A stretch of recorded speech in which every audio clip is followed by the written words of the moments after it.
All right, we're going to finish reviewing your measurement skills as far as your own ability to do U.S. customary conversions and your own ability to work with compounds. We left off and we talked last time about converting from compounds. All right, converting from compounds into the larger unit, converting from compounds into the smaller unit, and then we need to do a little bit more with the compounds, but let's just review our basic U.S. customary conversions. Okay, for your own math skills, your basic conversions, we did them based on, and on the quiz, when you take it, you must rely on fraction math. Any remainders must be written as fractions. So if you have an answer that doesn't come out even on a division problem, you've got to express it as a mixed number. No mixed decimals. So if the answer is 3.5, I will not accept 3.5. U.S. customary, or the so-called English system, is based on fraction math. So you need to be able to do conversions. Conversions even like this. Let's say I have 5 and 1/8 gallon. How many pints in 5 and 1/8 gallon? Remember to concentrate with the U.S. customary system. It's fraction based. So what do I do with my 5 and 1/8 if I'm going to do fraction multiplication? What do I do with it?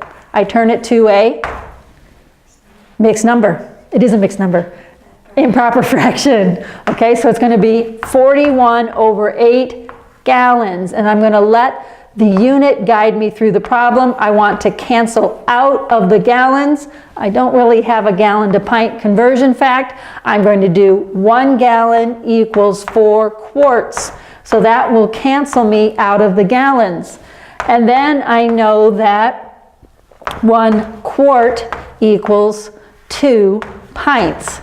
So I set up my cancellation of units. I use fraction math, not decimal math. And then I'm even able to do a little bit of canceling here. I can cross cancel, and in fact, guess what I get? 41. And what unit remains? Pints. So on your no S, no period anymore. Remember, we don't use periods even on U.S. customary units anymore. All right, so fraction math, cancellation of units is how you do a conversion. If you have a mixed number, you use an improper fraction. It is fraction multiplication, even if you're actually dividing. And you set it up so you cancel out of the unit you are converting, and the one you need remains. And then you can even do cross cancellation because it is fraction multiplication. All right, if I'm going the other way, there I went down to a smaller unit, so I have a whole number, 41 pints. What if I'm converting? Let's say I have 28 inches, and I want to know how many yards are in 28 inches. Is that a whole yard? No. So what's my answer going to be? A fraction. But I can still do the computation. 28 inches over 1. I know that there are 36 inches in 1 yard. So this is going to set up the appropriate fraction for me. I'm not going to divide by 36. I'm going to set up my fraction. And then I can cross cancel here and reduce it. 4 goes into 28 7 times. 4 goes into 36 9 times. So this is 7/9 of a yard. If I try to do it as division and I use a decimal, I'm going to get 0.777777777. Doesn't work. fraction math is required. Remainders are fractions, and sometimes I might not even have a whole larger unit. That doesn't mean I can't make the conversion. That means my conversion will be a fraction. So as you are reviewing your own skills, think of it as fraction math. So we do measurements as fraction math. In primary, do we do U.S. customary conversions? The answer is yes, we do. But we don't deal with fractions. We make sure all of our numbers come out even. Okay, but that doesn't mean we won't be doing the conversions. Third graders and a little bit of second grade, they will do simple U.S. customary conversions. They will do 24 inches equals how many feet. They just won't deal with the fractions. This is upper level U.S. customary conversions. This is your measurement knowledge. This is not primary. So keep in mind that I'm testing your measurement knowledge on the quiz, not primary measurement knowledge. All right, so along with that, where we left off was with the compounds. Primary students don't do compound measurements, but you do, okay? So you need to be familiar with compounds and then being able to use the compounds. Unfortunately, I've just recently done the same thing in the intermediate class, so you might see this more than once. But did we do this in this class? And will you have to do it on the quiz? The answer is yes. You're going to have to be able to convert between compounds to the larger unit and then compounds to the smaller unit, and then be able to add, subtract, and multiply and divide them. Okay? On your homework, we centered in on the conversions, but you also have to be able to do English compounds. So if we start with 3.5 feet, that's a mixed number. How would I express that as a compound? How would I express it as the smaller unit? So I want you to be able to go back and forth between three different forms. The U.S. customary system is clumsy. We have to deal with compounds, we have to deal with mixed numbers, and so forth. The metric system does not have compounds, it's all decimal based. So we don't have this issue. Okay? You never be told that you're 1 meter 40 centimeters tall, or 1 meter 40 centimeters tall. You'll be said that you're so many centimeters tall, or you're 1.3 meters tall. Everything is all decimal based. The U.S. customary is different, it's clumsy. We deal with mixed numbers and we deal with compounds. So what is 3.5 feet as a compound? Well, obviously it's still 3 feet. How many inches is half a foot? We go through the idea that half of 12, we have to multiply by the conversion fact of 12. I put it here. So half of 12 is 6. And the same thing when we're going from the compound to the larger unit. We will multiply the large unit by 6, by 12, we'll multiply the larger unit by 12 and add the 6, the leftovers. So this is going to give me how many inches? 42. All right, I need to be able to interconvert all over the place. Even from here to here, I'm still going to multiply by 12. What is 3.5 times 12? 42. Or 3 times 12 is 36, plus the leftover 6, however you need to do it. So you need to be able, before you take the quiz, to convert back and forth between the metrics, the different forms of the U.S. customary. Mixed number form, smaller unit form, and compound form. Then, the whole time that you're doing this, think fraction math. You also will have to add. Let's say I'm taking piano lessons and I have to practice 7 hours a week. That's a lot. Sounds like Mrs. Edwards, right? So let's say I practiced an hour and 10 minutes on Monday,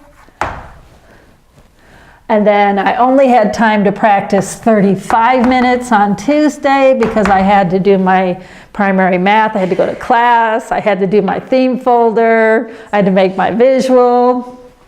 But then on Wednesday, I thought I'm going to get ahead.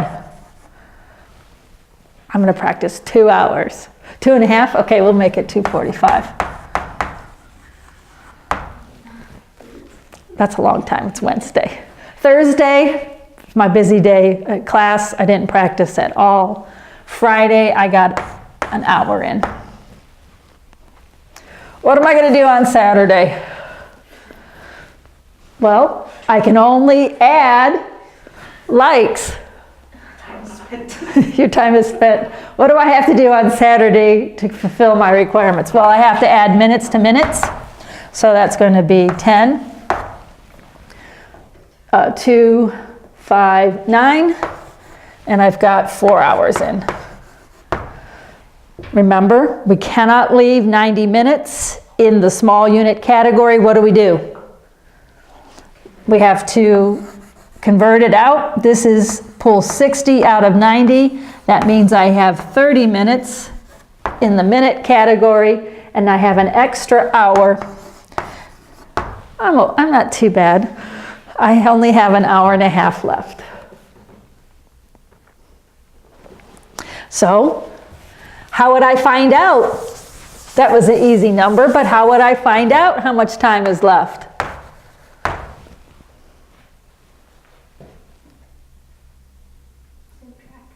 Subtract. And make sure that I borrow. I do not have 2.5 hours left, do I? I borrow 60 minutes. That's how I could actually do the computation to find out I have an hour and a half left, hour and 30 minutes left. And when we're doing this, of course, hours and minutes are the most familiar. Everybody knows that 30 minutes is a half hour. Do first graders know that? No. Do second graders? Hopefully they're starting to do the clocks and not just being able to read the clock, but be able to understand the clock. So we would do a lot of our primary with this. We'll get to teaching it in just a minute. But you've got to be able to do all of these things. So we can only add like units, right? And this is especially clumsy in the U.S. customary units, because if we're going to go back and forth, we have to go through 60 minutes in an hour, or 12 inches in a foot, which is what we were doing a minute ago. So I have to, this is kind of parallel to fraction addition. I add up my fractions. Would I leave an improper fraction on an addition problem? I wouldn't. So am I going to leave an improper minute? That's improper to leave 90 minutes. This is all stuff that you would learn in arithmetic in 5th and 6th grade. All right, so that's why I want to review it. What if I have 3 yards, 2 feet times 5?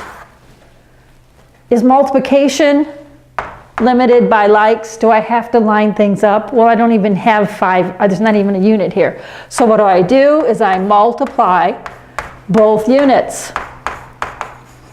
And then, of course, check and make sure, is that proper? I'm okay, because there's 12 inches. Oh, I'm doing feet and yards. Is that proper? No. I got to pull out 3 whole yards and 1 foot left. I was thinking feet, inches. I'm doing yards and feet. Get rid of those periods. They're no longer proper. Got to undo years of putting periods on my English U.S. customary units. Okay? That's what happens when punctuation English gets involved in math. Okay, we have to remember to change things. So can you work with this? What about division? What about division? Let's say I'm going to divide 3 into 5 feet. 5 feet. Let's see.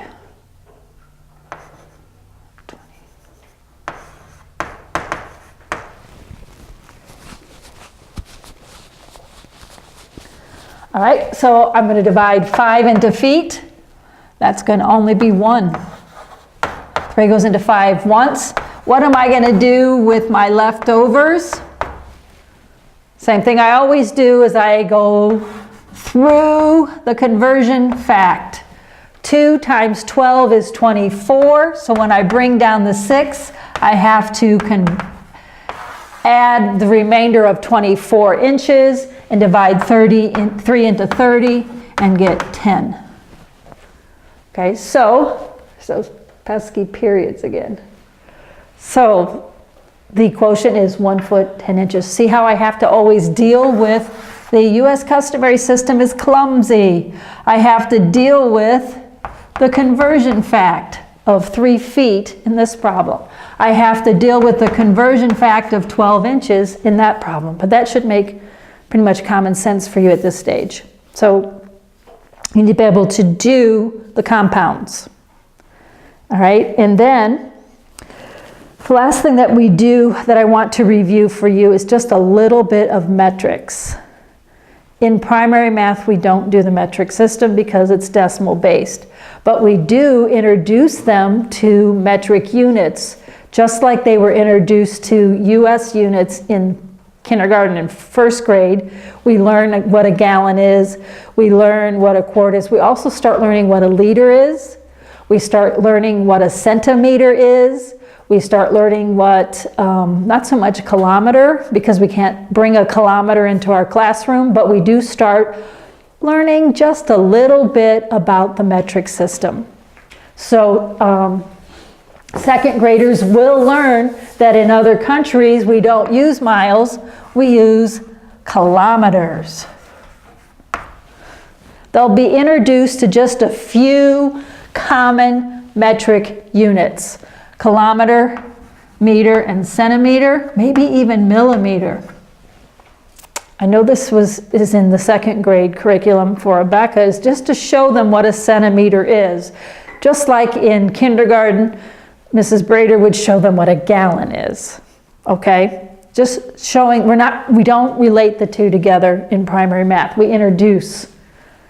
We show them what a liter is. We bring in a 2-liter bottle of pop and ask them what a liter is and why do we have this in liters and not gallons? That's kind of confusing. Every first and second grader knows what a 2-liter of pop is, but where does it fit in our U.S. customary units? We don't learn it in school, so we do introduce them to liter, kilometer, meter, centimeter, and even millimeter.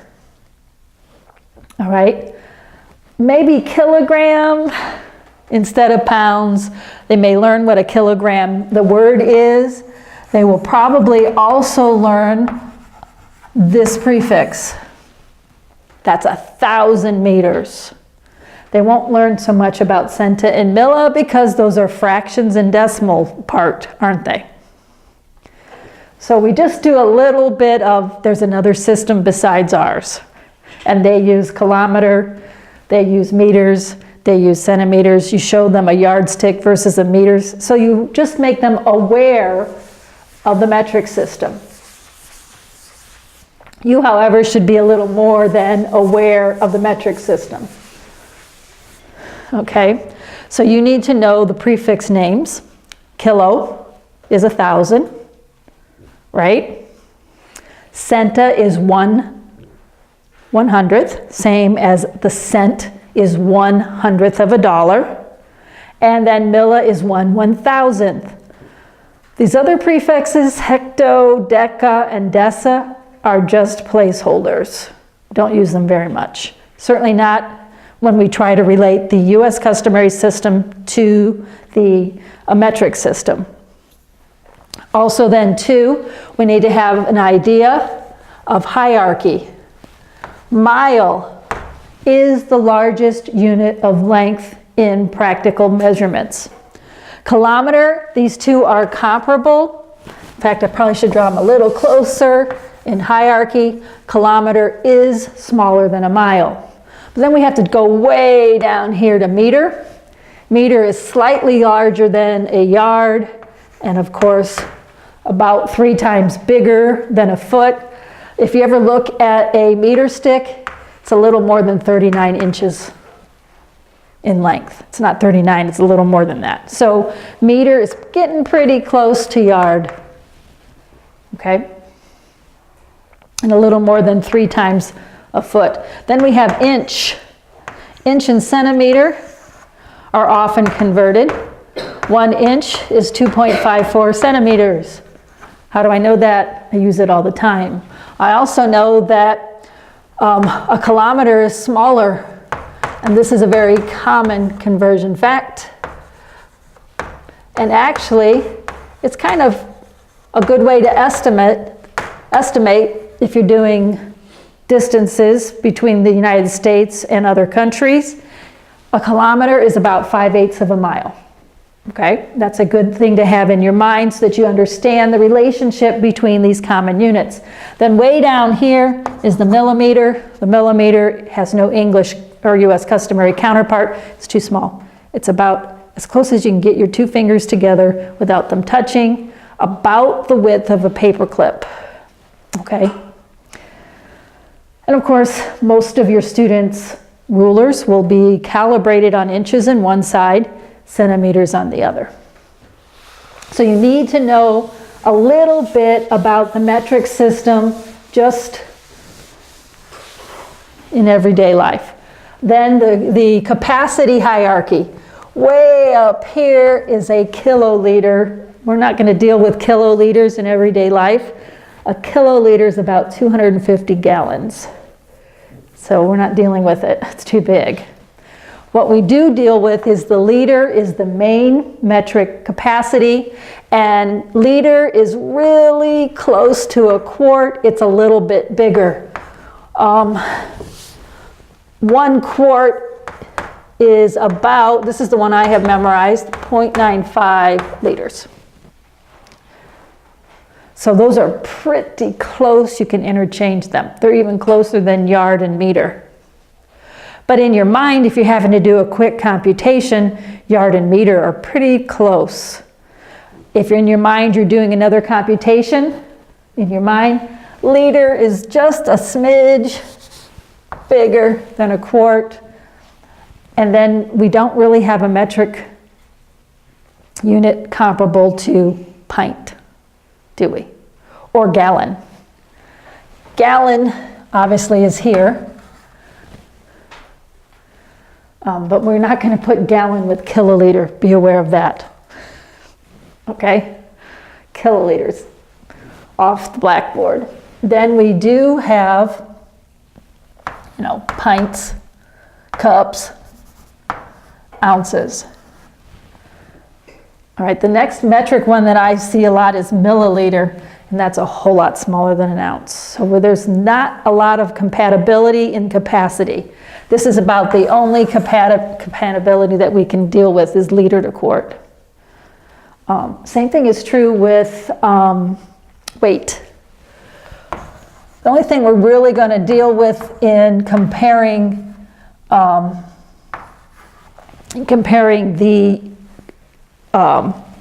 weight would be kilogram.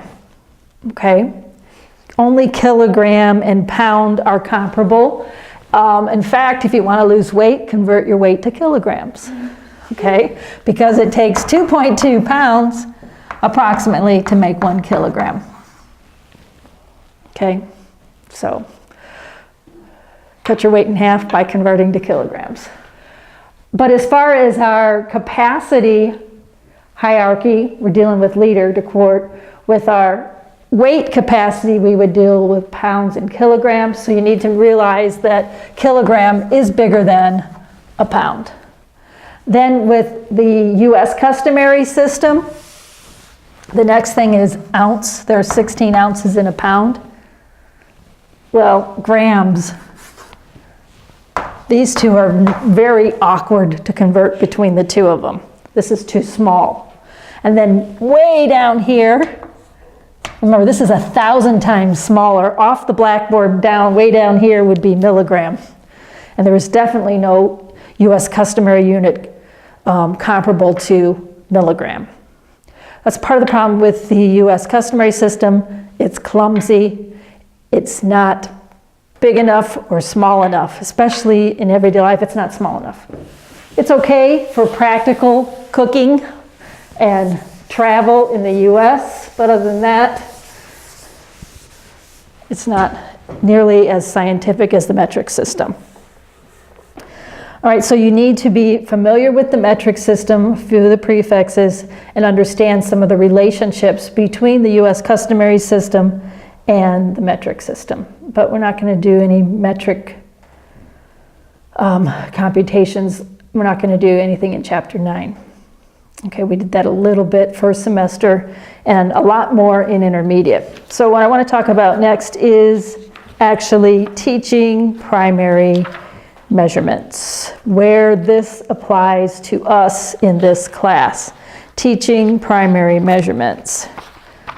Okay, so let me switch sections of my notes and deal with the teaching aspect of it. All right, so teaching primary mathematics, we've got K5, then first grade, then second grade, and then I'm going to center in on third grade. K5 and first, that's early childhood. Okay, so let's go with K5, just to mention it. In K5, we're going to answer the question, what are measurements? We're going to show them gallons and feet. We're just going to introduce what measurements are.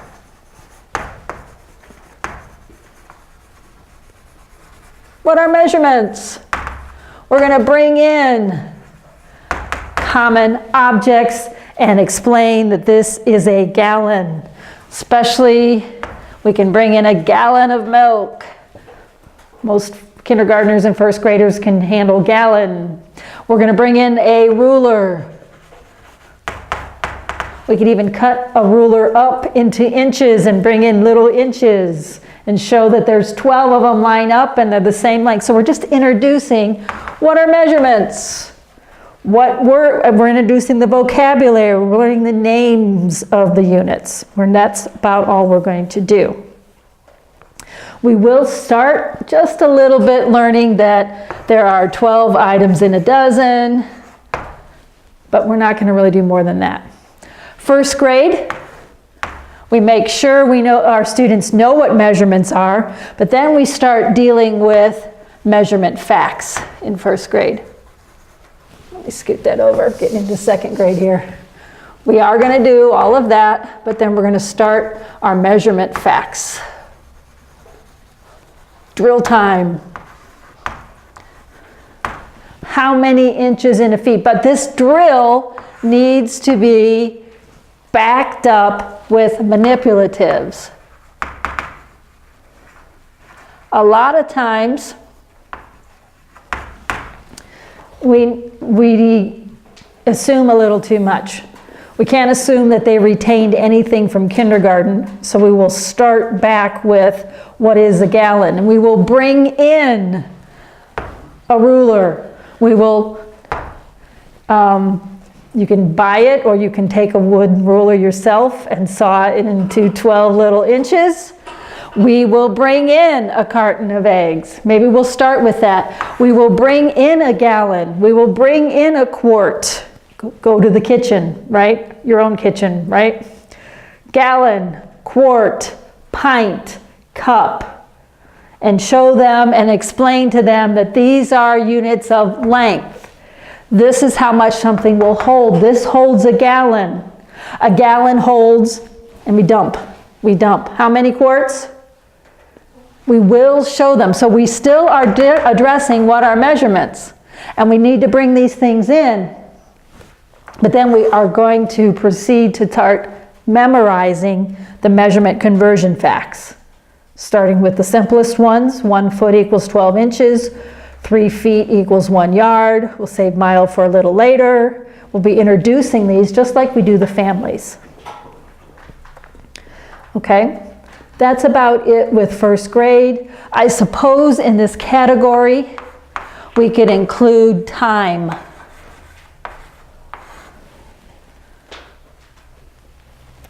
You do have to teach clocks in kindergarten and first grade, how to read them, and the fact that there's 60 minutes in an hour, and each number on the clock represents 5 minutes. So there's a lot to do in first grade, but you're still just introducing the U.S. customary units. By second grade, we are continuing to work on the memorization of measurement facts.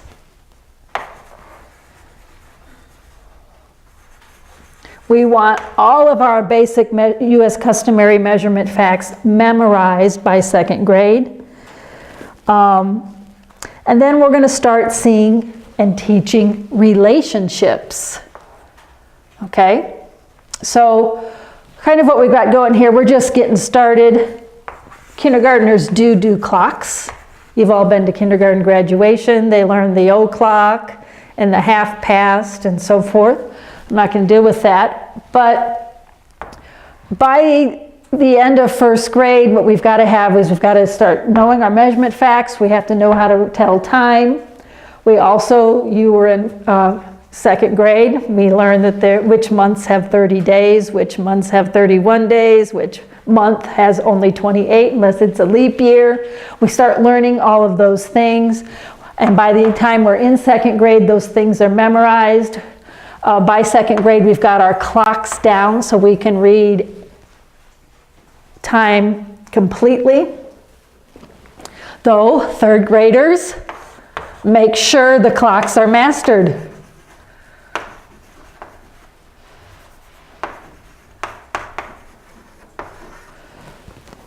Okay, second grade, we really get those clocks down. By third grade, we might review them. We're not going to deal with them as much. And then, concept-wise, we're still working on knowing our measurement facts. We're working on how to tell time, but then we start seeing relationships.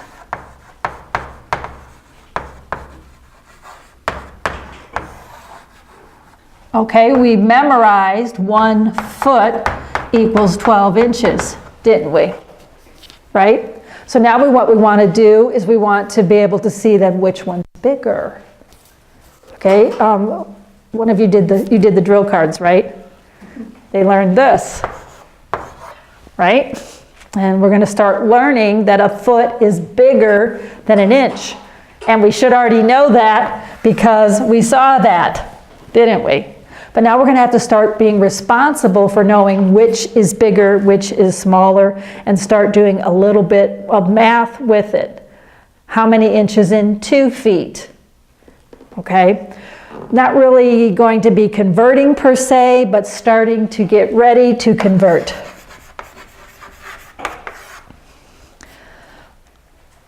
We might ask how many inches in 2 feet, but we won't go the other way. How many feet are 24 inches?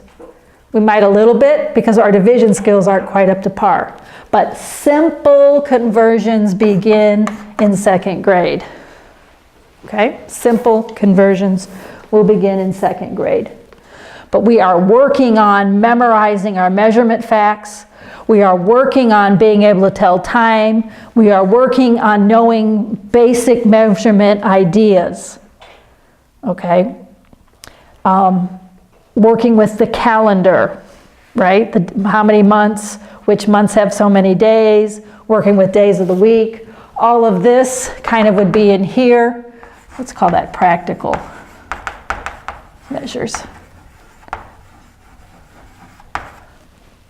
Okay, so we've got a lot of different things going on and overlapping in first and second, don't we? But by the time we're done with second grade, we've got our measurement facts memorized. We know our practical measures, days of the week, et cetera, we can tell time. All right, and then we're going to start understanding relationships, which units are bigger than smaller, foot versus inch, et cetera, and we'll do simple conversions. We're going to avoid division pretty much. And we have to keep it pretty little because second graders don't multiply by 12.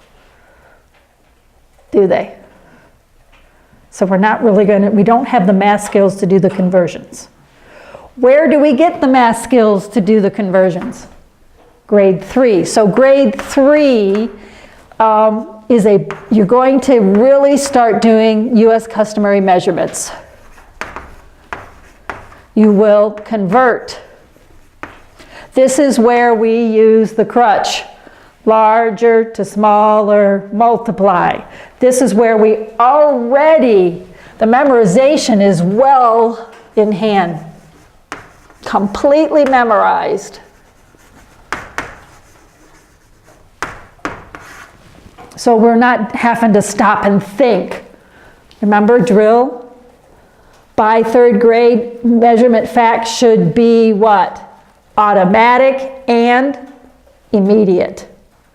They see feet and inches, they think 12. They see feet and yards, they think 3. Okay, so by third grade, they're completely memorized, they are automatic and immediate, so that we can start really doing our U.S. customary measurements. That means we're going to be converting between all of our measurements as soon as we have the multiplication and division skills to do so. Okay? So we're by third grade, we can multiply by 12. We've memorized our multiplication tables. We've been doing multiplication. So now by mid-third grade, we're starting to really do real measurements. We also will do measurement equations. So as far as this idea of teaching primary measurements, we're talking third grade. Okay?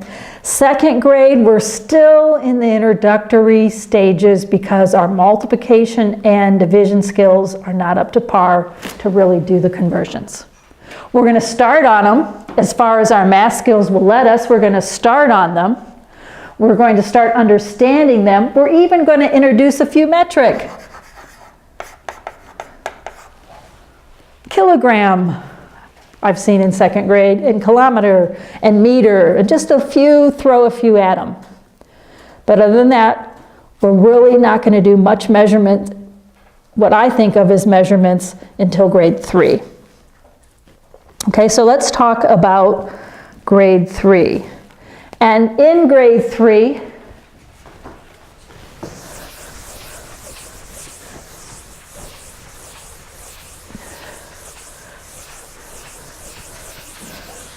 by the way, there are 2 grades I have never taught math in, first and third. Okay, so that's why we're going to have Miss Mayville and Mrs. Brader. Okay, I've seen third substituted a few times, but I've never taught third grade.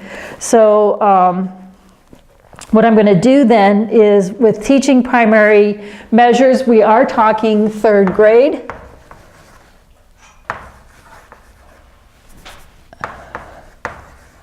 Because third grade is where we really do measurements. In my mind, kindergarten measurements are just a little bit of icing on their math cake. First grade, we're going to start doing it a little bit. In second grade, yes, we're going to be doing it. But third grade is where we have to really make the students responsible. So third grade, let's talk goals.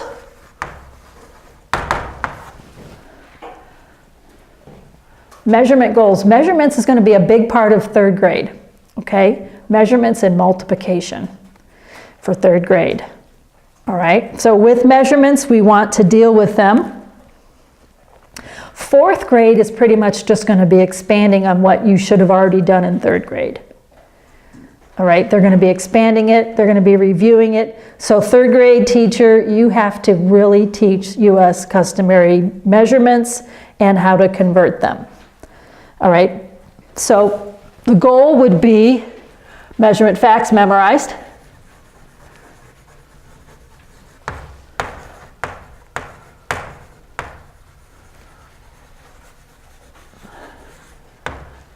And relationships understood.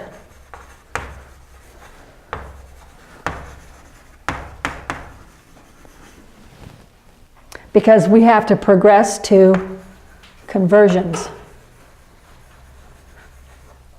Both ways. Larger to smaller and smaller to larger. We have to be able to do all of our basic U.S. customary conversions. Okay, so our goals would be that the measurement facts are memorized and we understand the relationships. So we do know which is the larger unit, which is the smaller unit. And we can do we can do U.S. customary conversions. Now we are at first, well, I'll come back to that, but at first we are going to avoid we got to avoid some harder multiplication at first, and we will avoid division that doesn't come out even until our math skills catch up. Okay? But by the end of third grade, we want to be able to do measurements, and then we want to be able to use them. Third grade is an important time in arithmetic to learn measurements. So, measurement facts memorized, relationships understood, can do conversions, and we can start using them in equations, which then are useful to do story problems.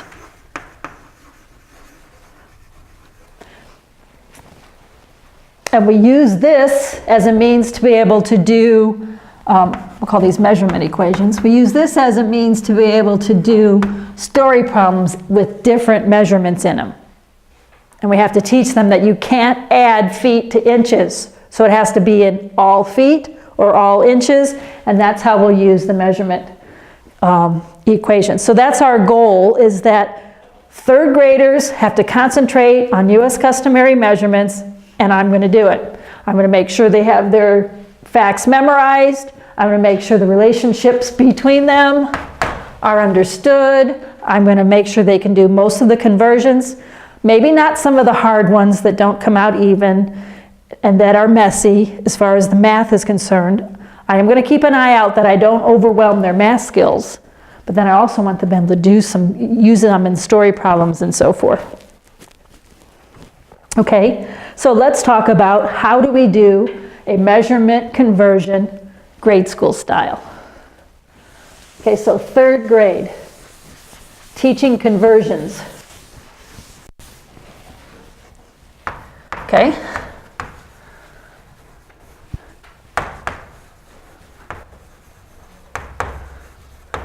Okay, some things to keep in mind is watch their math skills.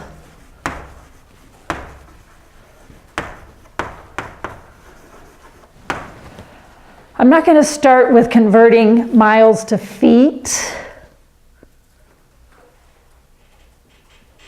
or feet to miles especially feet to miles. Do I want to have to divide by 5,280 first semester third grade? No, so I am going to protect them from numbers that are beyond their math skills.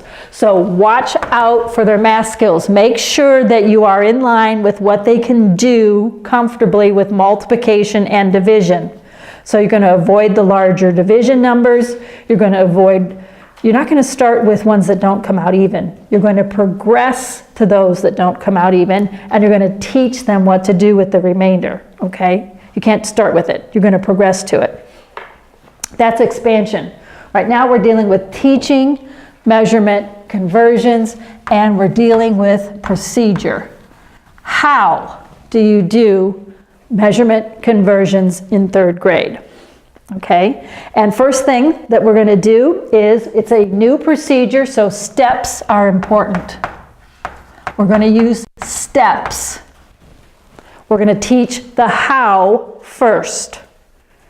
Then we'll back it up with the why, and hopefully we've already got some of that. But we're going to start with procedure. 3rd grade and 4th grade are very much concentrate on procedure. We'll catch up on concept a little later, so I have to teach them how. Okay, so steps. We're going to use steps. All right, so let's talk about steps. Why are we using steps? First of all, we're going to use the steps to organize the problem into an orderly fashion. We're going to organize. We're going to force the students to do the problem in an orderly fashion. Then we are going to make them be consistent. And we're also going to teach them how to do things step by step. We use the word multi-step. Some students have trouble following a multi-step procedure, as 1st graders especially, even as 2nd graders. So we are going to use steps. We're using them to organize our work into an orderly fashion. We're using them to be consistent, and we're using them to teach them how to do a step-by-step sequential problem. Do this, do this, do this. That's why we're going to use steps to teach the procedure of how to do a measurement problem. Another reason why is kind of character, not academic. Following directions. Many students do poorly at math because they don't listen and pay attention and follow directions. Okay, they need to do what you tell them to do, so you're going to show them how to do them step by step. You're going to use steps, okay? And then you're going to enforce your steps.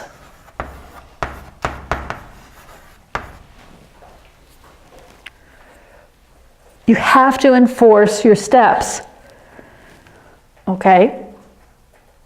Don't allow them to do their work all over the page. This is my biggest problem with 7th graders. You say, we're bumping up to 7th grade. We have 7th graders who can't follow directions. Absolutely. And when we start doing algebra and things have to be done step by step, especially like the order of operations and evaluating things, they have to learn to do things step by step. Yes, decently in order and consistent, but also being able to do a multi-step sequential problem. So we're going to, from the very beginning, I show them how and I make them do it the way I told them. Some of the kids are going to be smart. Some of the work's going to be easy and they could do it in their head. Don't allow them to do it in their head. I don't care how easy it is. They'll be able to do things in their head during drill time. That's when I want them to do things in their head. During mental math, during drill, do I want them doing mental math on their homework? No. So enforce your step. You have to see their work. Otherwise, you cannot tell if mom did it for them. Does that happen? Yes. Not exactly directly, but kind of, sort of. You have to see their work.